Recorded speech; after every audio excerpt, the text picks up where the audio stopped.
We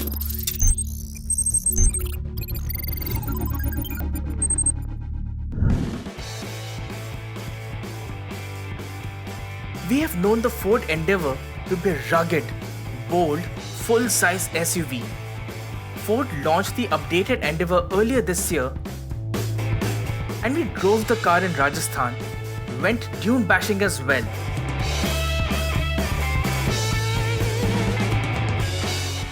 But now, it has introduced a new sport variant in order to keep the momentum going and also fend off the new arrivals in the segment.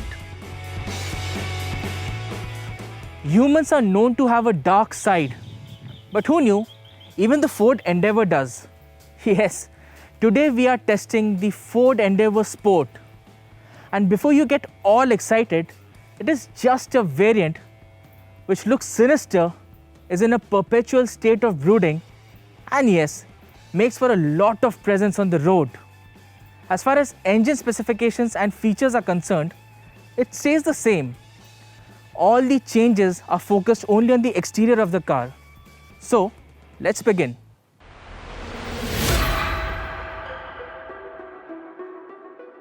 Our test car, rather SUV, came dressed in ebony black, and all the chrome elements on the standard ND have been blacked out on the sport variant.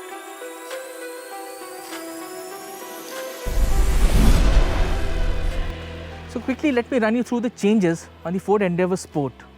Starting from the front, the grille, it's completely different. It is the blacked out unit, gets mesh pattern instead of bold chrome slats on the regular model. The headlights are smoked as well, they have that black appearance, and the front bumper, it is completely blacked out, the skid plate itself is fully black. Other updated bits include new alloy wheels, sport decals on the rear doors and the tailgate, and the side step. And yes, they are now colored in ebony black. The list of ebony black bits include the wing mirrors and the roof rails.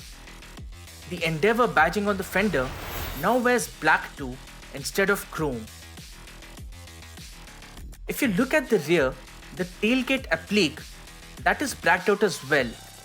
On the standard model, it was a chrome affair. While the black bits and the overall black color on the ND Sport does look cool and sinister, a couple of things could have been done better to further add to the looks. Firstly, the chrome door handles don't fit too well with the all black theme. And secondly, a sport badge at the rear rather than a decal would have lent more credentials to the sport theme on the SUV. So all these things together make for the Ford Endeavour Sport, completely blacked out, and I think in terms of presence, this looks slightly better than the regular model of the Endeavour.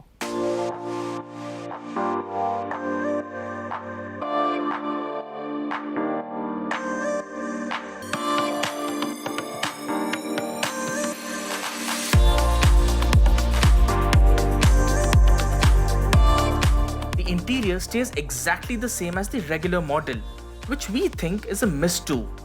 An all-black cabin could have worked very well, complementing the exterior color. But it is a black and beige affair. The overall design too stays the same, and so does the equipment.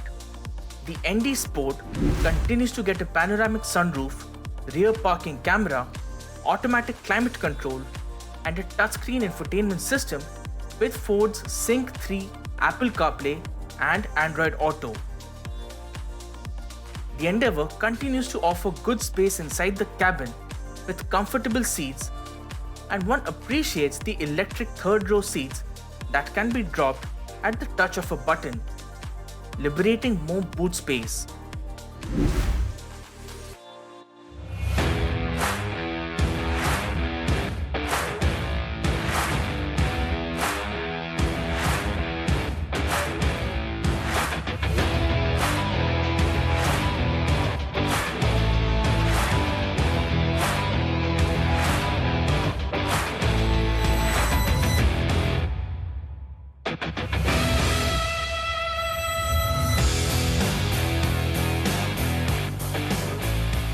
So the Endeavour Sport continues to get a 2-liter turbocharged diesel engine, and this is the same engine that was introduced in the car earlier in the year in Feb 2020. Now my colleague Shubham has already driven the car, and you can see the review on our YouTube channel. You can read about it on carandbike.com. And the engine on this car, it is the same. So the power output, the torque output, it stays the same. The gearbox is a 10-speed automatic unit, which is very, very precise. In fact, if you're driving on the highway in the city on mild off-road trails, this gearbox really does it well. As far as ratios are concerned, they're well spaced out, and you don't have to prod the throttle too hard. In terms of ride quality and handling, we still think this is the best SUV in the segment on both these parameters. And as far as drive is concerned, yes, you have that shove of torque, which may not be as brutal, but otherwise, it's more than enough to get you going anywhere you want. Currently, the Ford Endeavour is perhaps the best choice in the full-size SUV space. But there is going to be a new entrant soon in the form of MG Gloster, which promises to be laden with technology and performance. The prices of the Endeavour range from 29.99 lakh rupees and go up to 34.45 lakh rupees. And we expect the Endeavour Sport to carry a slight premium. In comparison, the prices of the Fortuner start at 28 lakh 66,000 rupees and go up to 34 lakh 43,000 rupees. While the Mahindra Altiros G4 pricing ranges from 28 lakh 73,000 rupees and go up to 31 lakh 73,000 rupees. Plus, the good news is that Toyota Fortuner facelift is likely to be on its way to India. It has already been launched in Thailand earlier this year. So yes, this segment is going to get pretty exciting. That's the Endeavour Sport for you. It looks even more rugged now. It has all the good characteristics of the Endeavour, which is good ride quality, best-in-class handling, and as far as features and creature comfort is concerned, yes, this car does get some of it. The features list could have been better, but overall, this makes for a sensible package if you're in the market to buy a full-size SUV.